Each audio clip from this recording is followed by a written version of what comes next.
Welcome to Her Story, Black History Month edition by Salty Vixen. In this podcast, we honor the black women who shaped our world, often against impossible odds. Imagine this, it's 1902 in Paris, the City of Light. A young black American woman stands nervously in the studio of the world's greatest living sculptor, Auguste Rodin. He studies her work in silence. Then, with a nod of approval, he says, "My child, you are a sculptor. You have the sense of form in your fingers."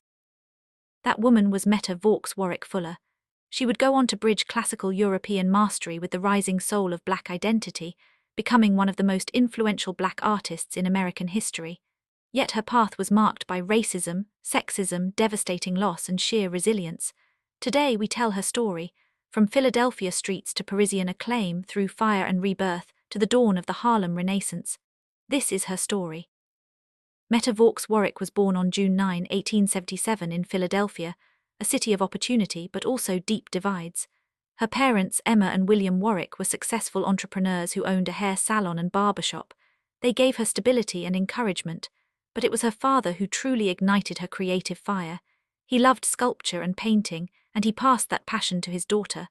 By her teens, Meta's talent was impossible to ignore.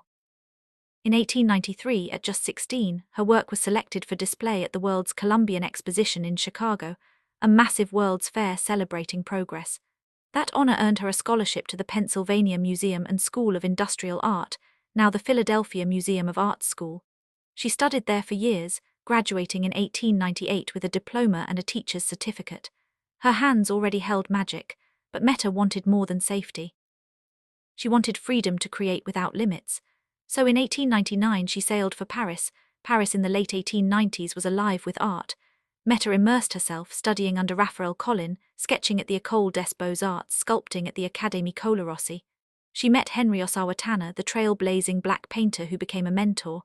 And then came the moment that changed everything. Auguste Rodin saw her work.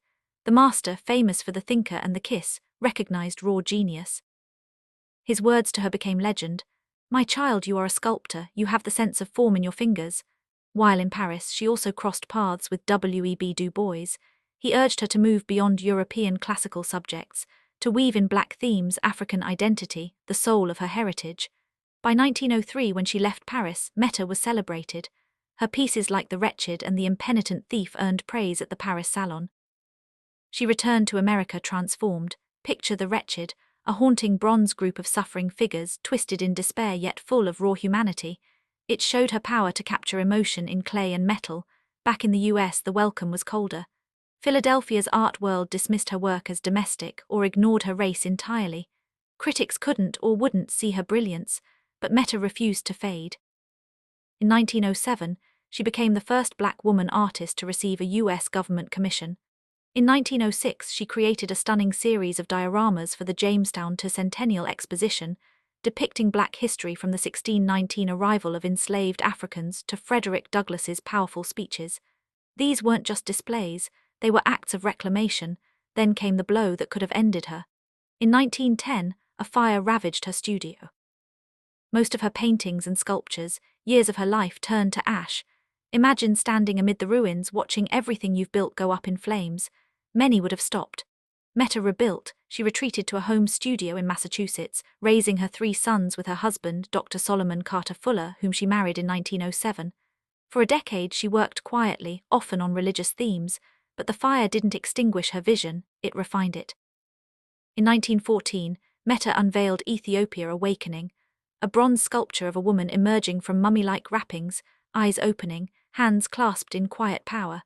This piece is now seen as a foundational symbol of the Harlem Renaissance, a visual declaration of African consciousness rising, shaking off centuries of bondage. She exhibited at the Pennsylvania Academy of Fine Arts in 1920 and the Boston Public Library in 1922, cementing her place among masters. Meta continued creating until her death on March 3, 1968. She lived long enough to see her influence ripple outward to artists who carried the torch of black identity in fine art. Meta Vaux Warrick Fuller wasn't just a sculptor.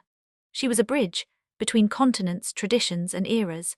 Facing racism, sexism, and literal fire, she carved space for black stories in a world that tried to erase them. Her hands held form, yes, but also fire, resilience, and awakening. Thank you for joining me on her story. If Meta's journey moved you, share this episode, explore her surviving works like Ethiopia Awakening, and subscribe for more tales of extraordinary Black women. Until next time, keep telling her story.